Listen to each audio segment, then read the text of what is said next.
오늘은 진멸하지는 아니하리라 라는 제목으로 함께 말씀을 나누고자 합니다. 예레미야서는요, 계속해서 하나님께서 이스라엘 백성들의 죄악을 고발하고 심판을 선포하시고 그 심판을 받게 되어서 당할 수치들을 계속해서 반복해서 기록하고 있습니다. 오늘 본문 말씀도 심판을 선포하고 계시고 받게 될 심판에 대하여 기록하고 있습니다. 다시 말하면 오늘 본문은요, 유다 왕국과 예루살렘의 심판에 관한 말씀입니다. 10절 말씀을 보겠습니다. 함께 읽습니다. 너희는 그 성벽에 올라가 무너뜨리되 다 무너뜨리지 말고 그 가지만 꺾어버리라. 여호와의 것이 아님이니라. 아멘. 10절 말씀을 보면요, 처음에 하나님께서 한 대상을 선택하셨음을 알 수 있습니다. 바로 너희라는 대상이죠. 이 너희는 누구를 말하는 것이냐면 큰 의미에서는 이스라엘의 대적들 전부를 가리키는 것이다 라고 할 수 있습니다. 그러나 좁게는 15절 말씀에서 기록되어 있는 것처럼 먼 곳에서 오는 한 나라, 특별히 북쪽 지방에서 오게 되는 그 한 나라를 의미한다라고 알 수 있습니다. 왜 하나님께서 그 한 나라를 선택하셨습니까? 바로 이스라엘을 심판하기 위해서 그 한 나라를 선택하셨습니다. 이 10절 말씀에는요, 그 한 나라가 무너뜨려야 하는 것은 성벽이다라고 기록하고 있습니다. 이 개역개정과 개역한글 공동 번역본에서는요, 동일하게 성벽이라고 번역하고 있지만 새번역 그리고 현대인의 성경에서는 포도원이다라고 밝힙니다. 하나님께서는요, 성경에서 이스라엘을 주로 포도원이라고 자주 표현하고 있습니다. 그래서 오늘 본문에서는 성벽, 다른 번역본에서는 포도원이라고 번역하고 있는 것입니다. 이 오늘 본문에서 성벽이라고 표현되어 있기에 많은 분들이 오해를 하게 되는데요. 그 오해가 무엇이냐면 바로 그 성벽은 예루살렘 성벽을 의미한다라고 오해하는 것입니다. 물론 그렇게 볼 수 있습니다. 그런데 10절 말씀의 성벽이란 표현을 예루살렘의 성벽이다라고만 국한을 하게 되면요, 돌 위에 돌 하나도 남지 않을 것이다라고 예언된 말씀이 흔들릴 수가 있습니다. 왜냐하면 오늘 본문에서는 그 성벽이 다 무너지지 않게 될 것이다 라고 말하고 있기 때문에 그렇습니다. 이 돌 위에 돌 하나도 남지 않을 것이라는 말씀은요, 완전한 멸망을 의미하는 것이죠. 그러나 오늘 본문에서의 심판은요, 완전한 멸망이 아니라 부분적인 심판을 이야기하고 있기 때문에 그렇습니다. 10절에서는요, 또 그 가지만 꺾어버리라 라고 말씀하십니다. 그리고 18절 말씀에서도 진멸하지는 아니하리라 라고 말씀하시는 것을 보아 오늘 본문에서 이스라엘을 향한 하나님께서 완전한 멸망을 심판하는 것이 아니라, 그 예언하는 것이 아니라 부분적인 심판에 대해서 선언하고 계신 것입니다. 이 부분적인 심판을 선언하시면서 언제든지 사실 하나님께서는 돌아오기를 기다리고 계시는 것입니다. 또한 심판 앞에서 일부를 남겨두어 그 남겨진 자들로 하여금 다시 하나님과의 새로운 언약을 이루고 새롭게 시작하시고자 하는 하나님의 마음을 알 수 있습니다. 그리고 하나님께서는 한 번 선택하시고 이미 이스라엘 조상들과 언약으로 맺어진 그 백성들을 전부를 심판하거나 버리실 수가 없는 것입니다. 그래서 오늘 본문에서는 전부가 아닌 일부를 남겨두는 그 심판의 부분적인 심판을 선언하고 계신 것입니다. 이어서 11절 말씀을 보면요, 왜 하나님께서 그들을 심판하고자 하시는지에 대해서 말씀하고 있습니다. 그것은 바로 이스라엘과 유다가 완전히 하나님을 배반하고 떠나갔기 때문이다라고 밝힙니다. 그렇습니다. 지금 이스라엘과 유다는요, 하나님을 떠나 우상숭배의 죄악을 심각하게도 범하고 있는 중입니다. 그들의 우상숭배가 어느 정도까지 갔는지 12절과 13절 말씀을 통해서 알 수 있는데요. 이 12절과 13절 말씀을 함께 보겠습니다. 함께 읽습니다. 그들이 여호와를 인정하지 아니하며 말하기를 여호와께서는 계시지 아니하니 재앙이 우리에게 임하지 아니할 것이요 우리가 칼과 기근을 보지 아니할 것이며 선지자들은 바람이라 말씀이 그들의 속에 있지 아니한즉 그같이 그들이 당하리라 하느니라. 아멘. 그들의 우상숭배가 얼마나 심각한지 바로 이 12절과 13절 말씀을 보면 이스라엘 백성들이 지금 이제 하나님을 인정하지 않고 있다라고 말합니다. 심각하게도 그들은 지금까지 이끌어온 그 하나님에 대해서 계시지 않는다라고 존재 자체를 지금 부정하고 부인하고 있는 것입니다. 세번역에서는요, 하나님을 향해 그는 아무것도 아니다라고 표현하고 있습니다. 지금 이스라엘 백성들은요, 심판을 선언하시는 그 하나님을 향해서 이렇게 지금 말씀하고 있는 것입니다. 걱정하지 마. 하나님 안 계셔. 하나님 아무것도 아니야. 그래서 그 어떠한 재앙도 우리를 덮치지 않을 것이고 전란이나 기근도 당하지 않을 것이다 라고 말하고 있는 것입니다. 이 13절에는요, 거짓 선지자들이 그렇게 이스라엘 백성들을 선동한다라고 말씀합니다. 이 13절 말씀은 세번역 버전으로 제가 읽어드리겠습니다. 그러나 예레미야야, 이러한 예언자들에게는 내가 아무런 예언도 준 일이 없다. 그들의 말은 허풍일 뿐이다. 거짓 선지자들, 하나님의 말씀을 받지도 않은 자들이 이스라엘을 선동하여서 하나님이 없다고, 하나님은 아무것도 아니라고, 그렇게 우리에게 아무런 심판도 임하지 않을 것이다 라고 선동하고 있는 것입니다. 그런데 이스라엘 백성들은 그 거짓 선지자들의 말을 취해 동일하게 지금 그들과 똑같이 말하고 있는 것입니다. 그런데 13절 말씀 끝부분을 보면요, 뭐라고 말씀하고 있냐면 그같이 그들이 당하리라 라고 말씀합니다. 다시 말하면 심판 때에 거짓 선지자들도 반드시 선언한 대로 심판을 받게 된다라는 것입니다. 이어서 14절 말씀에서는요, 하나님께서 이렇게 말씀하십니다. 그들이 그런 말을 하였으나 보아라, 내가 너희 입에 있는 나의 말을 불이 되게 하고 이 백성은 장작이 되게 하겠다. 불이 장작을 모두 태울 것이다. 그러므로 나 만군의 주 하나님이 말하고 있다 라고 말입니다. 하나님의 바른 말씀을 전하는 예레미야 말은 불같이 되어 거짓을 말하고 하나님을 인정하지 않는 이들의 말은 나무가 되어 타 없어져 버리게 될 것이다 라고 예언하고 있습니다. 그렇습니다. 하나님께서 말씀하시는 것은 반드시 이루어지게 되어 있습니다. 왜냐하면 우리 하나님은요, 말씀하시는 것을 반드시 지키시는 하나님이시기 때문에 그렇습니다. 그렇게 우리는 어느 것이 하나님의 말씀이신지 분별할 수 있어야 합니다.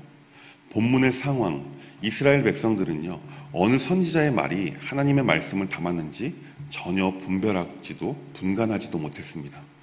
만약 예레미야를 통해 주시는 하나님의 말씀을 이스라엘이 듣고 돌이켰다면 아마도 심판은 이루어지지 않았을 것입니다. 그러나 이스라엘은 완약하여서 하나님의 말씀을 온전히 받아들이지 않았습니다. 그리고 자신들에게 좋은 말만 하는 거짓 선지자들의 말을 취하고 하나님을 인정하지 않고 심지어 존재 자체를 부정하고 있는 것입니다. 그렇습니다. 그만큼 세상에서 살아가면서 세상의 메시지, 거짓 메시지들과 하나님의 말씀을 분별하면서 사는 것이 그만큼 중요하다는 것입니다. 왜냐하면 어느 것을 취하느냐에 따라서 우리의 삶의 결과가 너무나도 극명하게 달라질 것이기 때문입니다. 사실 우리가 듣기에는요, 하나님의 말씀보다 세상의 속삭임, 거짓 메시지가 더 달콤하게 들릴 수 있습니다. 그래서 많은 그리스도인들도 그 달콤함에 속아서 하나님의 뜻, 하나님의 말씀을 선택하는 것이 아니라 세상에 주는 거짓 메시지에 그 속삭임을 취하고 그 유혹 앞에서 넘어져 있는 많은 분들이 계십니다. 결국 그런 분들로 인해서 교회가, 공동체가 힘들어지게 되는 것이죠. 그렇게 우리는 하나님의 말씀을 잘 분별하며 살아야 할 줄 믿습니다. 바라기는 매일의 삶을 살아가면서 하나님의 음성을 분별하여 하나님의 음성대로만 순종하는 삶을 사는 저와 우리 모두가 될 수 있길 간절히 소망합니다. 이어서 15절부터 17절 말씀에는요, 하나님의 말씀을 취하지 않고 거짓 선지자들의 거짓 메시지를 취한 이스라엘이 당하게 될 심판에 대해서 말씀하고 계십니다. 이 부분을 제가 해번역 버전으로 읽어드리겠습니다. 이스라엘 백성아, 내가 먼 곳에서 한 민족을 데려다가 너희를 치게 하겠다. 나 주의 말이다. 그 민족은 강하며 옛적부터 내려온 민족이다. 그 민족의 언어를 내가 알지 못하며 그들이 말을 하여도 너는 알아듣지 못한다. 그들의 화살은 모두 열린 무덤과 같고 그들은 모두 용사들이다. 내가 거둔 곡식과 너의 양식을 그들이 먹어치우고 너의 아들과 딸들도 그들이 죽이고 너의 양떼와 소떼도 그들이 잡아먹고 너희 포도와 무화과도 그들이 모두 먹어치울 것이다. 내가 의지하고 있는 견고한 성들도 그들이 모두 칼로 무너뜨리게 될 것이다. 이스라엘은요, 더 이상 하나님의 선택받은 백성이라고 불릴 수 없을 정도로 부패하고 완악하고 심지어 하나님을 부정하고 하나님을 배반한 백성들이다라고 할 수 있습니다. 그래서 하나님께서 지금 심판을 선언하고 계신 것입니다. 15절 말씀에 보면 한 나라를 먼 곳에서 오게 하겠다라고 말씀하십니다. 이 말씀은 이스라엘 심판을 위해서 하나님께서 한 멀리 있는 나라를, 특별히 북쪽에 있는 나라, 아주 강력한 이방 민족인 바벨론을 선택하셨음을 말씀하는 것입니다. 결국 오래전부터 이스라엘의 대적으로 있었던 바벨론을 들어서 이스라엘을 심판하는 도구로 사용하신다라는 것입니다. 하나님께서는요, 바벨론을 통하여서 이스라엘을 파괴하고 포로로 끌려가게 될 것이다 라고 예언하십니다. 이 포로로 끌려간 자들이 바로 남겨진 자들이 될 것입니다. 그러나 그 심판의 때에 하나님께서는요, 선택한 이스라엘을 완전하게 진멸하시는 않을 것이다 라고 18절에서 기록하고 있습니다. 왜 그 불충한 반역한 이스라엘을 진멸하지 않으시는 것일까요? 그것은 그들의 조상과 했던 언약 때문입니다. 만약 하나님께서 이스라엘의 싹을 쓸어버렸다면, 싹을 다 잘라버렸다면 아브라함과 했던 그 언약이 깨어지기 때문에 그렇습니다. 아브라함과 했던 언약은 무엇입니까? 창세기 12장 2절에 이렇게 기록하고 있습니다. 내가 너로 큰 민족을 이루고 내가 복을 주어 내 이름을 창대하게 하리니 너는 복이 될지라. 아멘. 큰 민족을 이루게 하시겠다라고 말씀하신 하나님은요, 아브라함과의 언약을 하셨습니다. 그리고 창세기 26장 4절에서는요 이렇게 말씀합니다. 자손을 하늘의 별과 같이 번성하게 하며 이 모든 땅을 내 자손에게 주리니 내 자손으로 말미암아 천하 만민이 복을 받으리라. 아멘. 그렇게 아브라함과 약속하셨는데 이스라엘 전부를 심판하신다면 그 약속이, 그 언약이 깨어지기 때문에 일부러 남겨두겠다는 것입니다. 그 남겨진 이들과 아브라함과 했던 그 언약을 새롭게 갱신하시고 완수하시기 원하시는 것입니다. 이어서 19절 말씀을 보겠습니다. 그들이 만일 이르기를 우리 하나님 여호와께서 어찌하여 이 모든 일을 우리에게 행하셨느냐 하거든 너희는 그들에게 이르기를 너희가 여호와를 버리고 너희 땅에서 이방신들을 섬겼은즉 이와 같이 너희 것이 아닌 땅에서 이방인들을 섬기리라 하라. 이 말씀을 통해서 알 수 있는 것은요, 심판 때에 남겨진 자들에게 왜 그렇게 하나님께서 심판하셨는지에 대해서 말씀하시는데 그 말씀을 예레미야 선지자를 통해서 하도록 하신 것입니다. 그렇다는 것은요, 예레미야 역시 그 심판을 몸소 체험하고 경험하고 남겨진 자가 된다라는 것입니다. 다시 말하면 역사적으로 바벨론의 포로가 되어 함께 끌려가게 될 것임을 알 수 있는 것입니다. 그래서 예레미야 선지자는요, 역사의 그 순환을 누구보다도 진하게 몸으로 겪었기에 유대인들이 가장 사랑하는 예언자라는 수식어를 가지게 된 것입니다. 말씀의 결론입니다.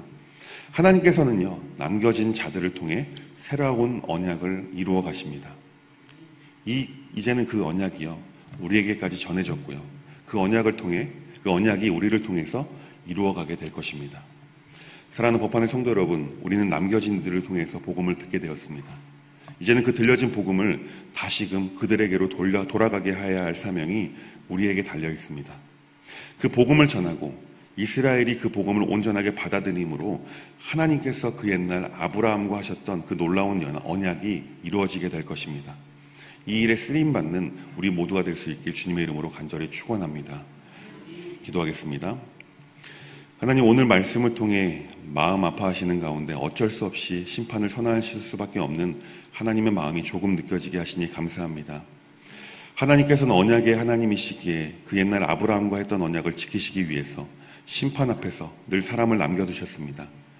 그 남겨진 이들로 하여금 우리에게 복음이 전해지고 이제는 우리로 하여금 그 언약을 이루시기 위해서 이스라엘의 복음을 전해야 하는 사명이 우리에게 있음을 기억하게 하심 또한 감사를 드립니다. 이 일에 쓰임받는 우리가 될 수 있도록 인도하여 주옵소서. 예수님의 이름으로 간절히 기도합니다. 아멘.